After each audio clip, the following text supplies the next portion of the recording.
Hi, welcome to SBR Forum Videos. I'm Peter Loshak. This is Into the Weekend with Bet DSI, the call we do every Thursday with Brent, the headlines manager at DSI Sportsbook, where he tells us about the betting action he's taken over the past week, the sharp action, the public action, and the public sharp splits. Right now, we are looking ahead to the wild card round in the NFL and the last of the college bowl games. Brent, thanks for being with us. Glad to be with you, Peter. All right, let's start right in. Bowl games. First bowl game up, Texas A&M and Oklahoma. You know, the common wisdom is that you bet against the team that has the Heisman Trophy winner. Have you gotten a lot of public action on Oklahoma?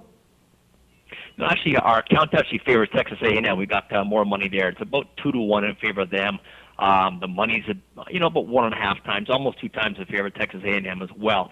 Now, this is one of those games where it seems like it's on the side, at least. It's all about the number. We've got money on Texas A&M minus 2.5. And we've also got Oklahoma money when the line was as high as 5. So now we're sitting at Texas A&M back down to minus 3. We've been getting a lot of Oklahoma money action plus 4, plus 3.5, and we're all the way down to 3 once again, Peter.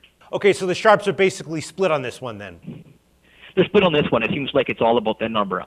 They are consistent on one thing, and that's the under. You've got a lot of public money betting over on this Texas A&M game. We're at 73 right now, even though the sharps went under a lower number. They went under 72.5, but they're just being drowned out by the public money. And these games, you get so much action, you basically you take care of the sharp action, but it's not like you want to make a side too big, because even at 73, we're still getting over money from the public, and they'll drown out the sharps in this case. But sharps did come in on Texas A&M Oklahoma under 72.5. And then the Pitt Ole Miss game, that's a little bit of a low-profile bowl. You're getting a lot of action on that one? We're getting a lot of action on all these games. I would say right now the Arkansas State Kent State game, which we'll get to, that's probably got the least volume of them all so far. This Pittsburgh Mississippi game, I do have sharp money. A couple of sharps actually on the over 51.5. They went over 52. We're sitting at 53 right now. My money's about 2-1 on the over. So we're going to be under there. We're going to need the sharps to be wrong, unless hopefully the public drowns it out the other way. But typically the public bets over on these bowl games anyway. So I don't see a lot of chance of us being balanced on this one.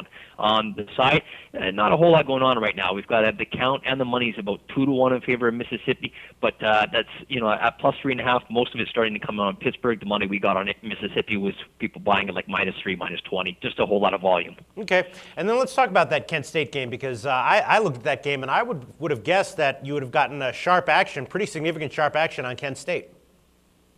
No, not really.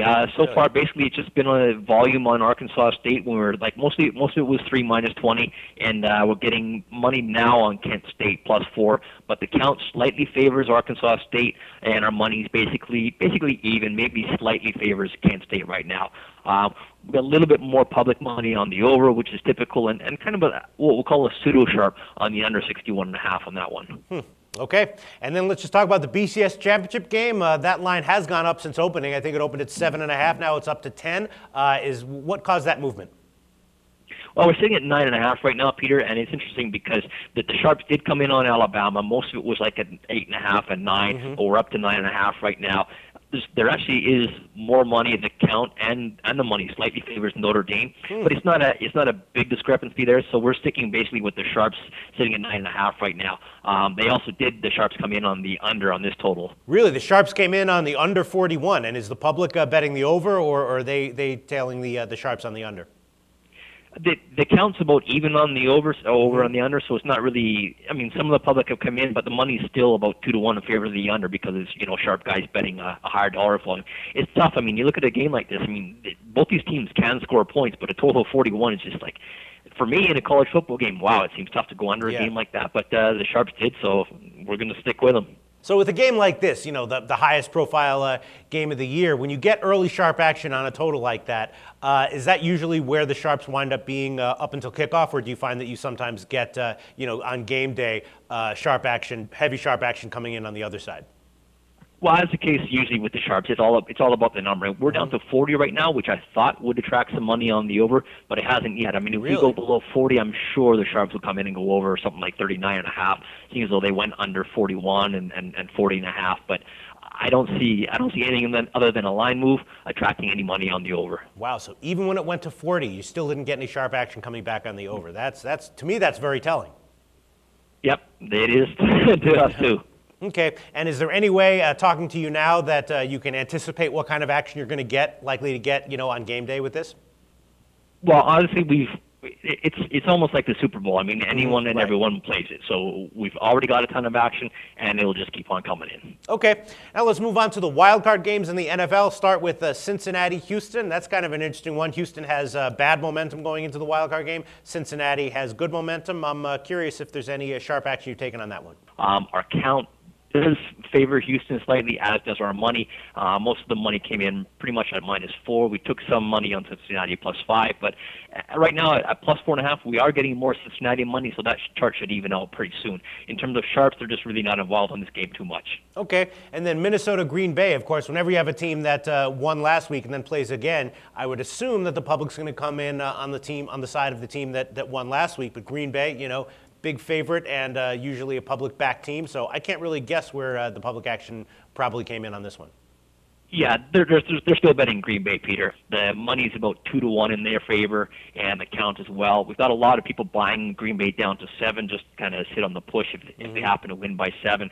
And teasers, they're just going teaser crazy on Green Bay as well. I mean, a lot of the stuff down, your 6.5 point teasers take Green Bay down to 1, 1.5, or 2. So it's mostly public betting on this game as well, and they're all over Green Bay. Okay, so not much sharp action on this one either. No, little bit of sharp money came in on the total. It was over 45.5. Nothing basically back since we've gone to 46. Okay, and then Indianapolis-Baltimore. Indianapolis 11-5 against the spread on the year. Baltimore only 6-9 against the spread on the year. So I'm guessing maybe the sharps are looking at Indianapolis getting those points.